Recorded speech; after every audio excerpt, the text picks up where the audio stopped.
Welcome everyone, I am the Lake Master, and this is Obscure Reviews, the segment where I go on an adventure to find some hidden gems. In this special episode, I'll be talking about various LGBT friendly games and more.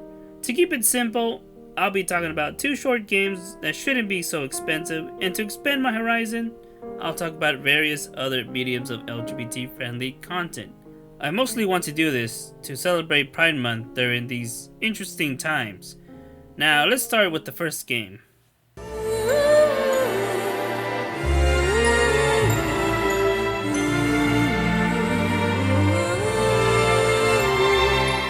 This game is probably the shortest game I'll ever review, with around 60 minutes of gameplay. This game is only available on PC. The price of this game is $1.99, with the lowest price being 99 cents. This game is a well-done LGBT game involving two anime-drawn girls. When it comes to LGBT-friendly games, most are not anime-esque games. And I mean tasteful ones, as the majority of anime-esque LGBT games have LGBT characters fetishized to the brim. I mean, like, look at this shit, what the fuck, man? So I was extremely surprised to see one game drawn in an anime style where the lesbian couple isn't fetishized at all, and their love is actually crucial to the story. It is an adventure genre with some puzzle elements. There really isn't much else to say. The gameplay is simple and it is a single player game.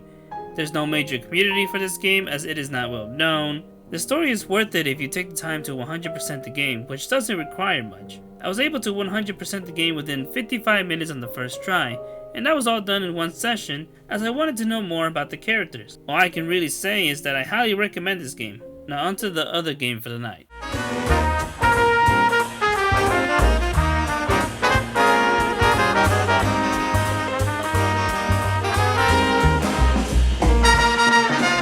Long Story is another short game, but longer than Ceress Orea, with around 12 hours of gameplay for one route. This game is available in both the Switch and on Steam. The price is $14.99, with the lowest price being $5.99. Just recently. This game is a visual novel, and if you don't know what that is, then allow me to explain it.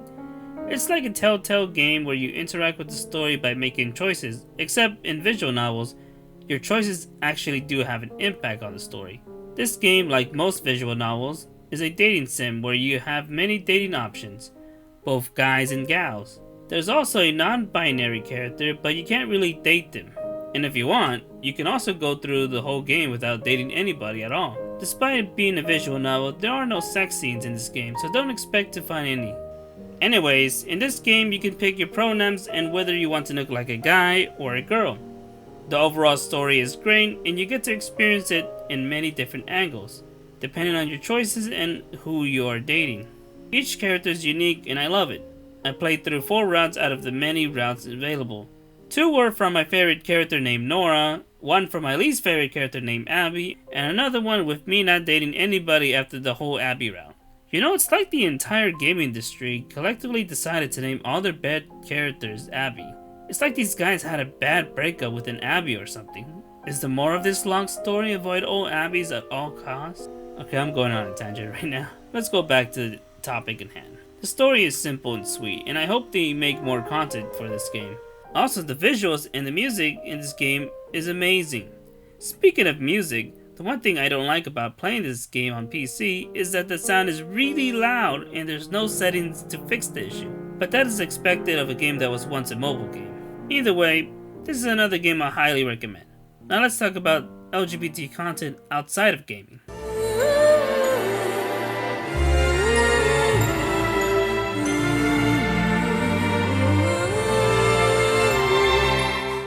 If you like manga, then I have a great recommendation for you. The name is Shimanami Tasagare, or in English, Our Dreams at Dusk. This is about a boy who was outed as a gay person by his classmate after looking through his browser history. As a matter of fact, you should always delete your browser history to begin with. Anyways, out of pure panic and desperation, he was going to jump off a cliff, but he stopped himself as he saw someone else jump off. This story begins with him meeting the person who he thought jumped and continues living as he meets other LGBT people. In this story, there are characters that are trans, asexual, gay, and lesbian. I wish there were more representation, but what can you do? I'm glad there is a good manga that does well representing the LGBT community. This manga was written by Yuki Kamatani, who is asexual and someone who doesn't identify themselves as a man or a woman. If you're interested in this manga, I'll say search him up to find more manga written by them. Another work they made that is notable was Shonen Note. Back to the topic at hand, I could relate to various characters in this manga, especially when it came to internalized homophobia and self-denial aspects, as I went through similar problems throughout high school and college. The story is beautiful, and at 4 volumes, it was very concise. I even bought all 4 and read them twice because god damn, it was that good. Just a fair warning to some people, the characters do experience a lot of bigotry, including some uses of homophobic and transphobic slurs. If you don't like that, you have been warned. With that in mind, I love that they addressed these issues. It was something I didn't expect, and it was great to see how these characters deal with both internal and external homophobia, being outed without warning, and the mistakes that people make when addressing someone in the LGBT community. Another comic I think of is called I Want to Be a Cute Anime Girl by Azu Crescent, who is also part of the LGBT community. This webtoon comic is about a boy wanting to transition as a cute girl after being dressed up as a girl by her sister as a joke. This is a cute story about a trans character coming in terms with her gender identity. Despite the story starting off with the main character being forced to cross-dress, the comic is definitely about the main character's struggles of wanting to transition as a woman. There's more to it, but it isn't finished, so I can't really say much. I highly recommend both of these comics. Now let's talk about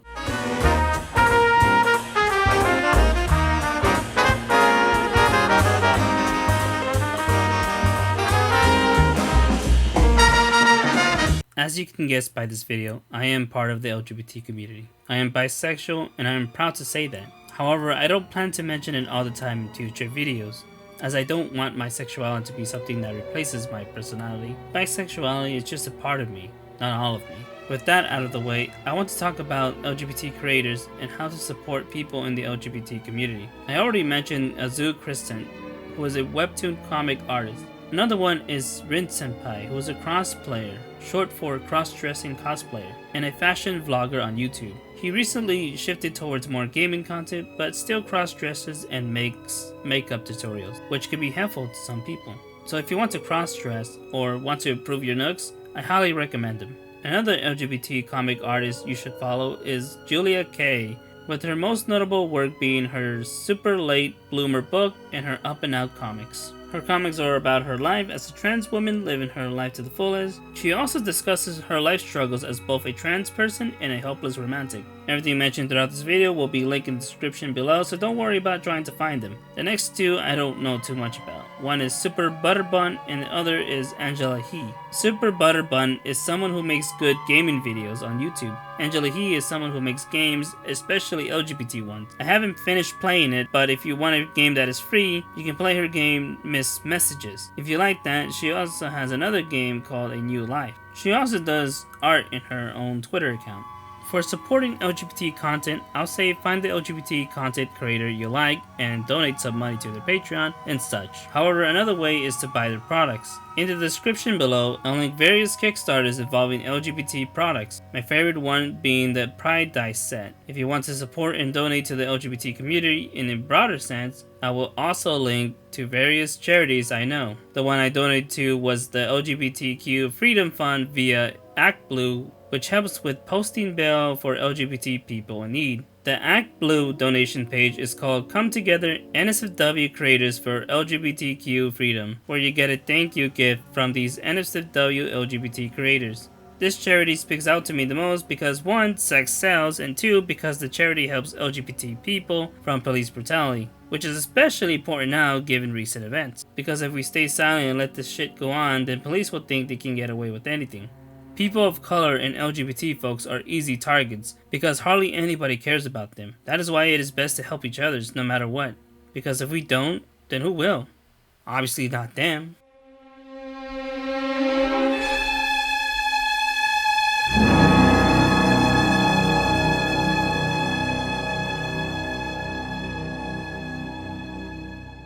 Okay, that last section was a little heavy, so let's try to end this video on a high note. If you are part of the LGBT community or just an ally, I provided some LGBT friendly games. I also talk about some various LGBT content, creators, and charities. As for my next LGBT video, I'll say expected to see it around September, in celebration of Bisexual Visibility Month. And as always, shout out to both Pizza and Shawnee for helping me with this video. You should follow them on Twitter, which I will link in the description below. Don't forget to say hi to Judy. Thank you for watching. I hope everyone had a wonderful Pride Month.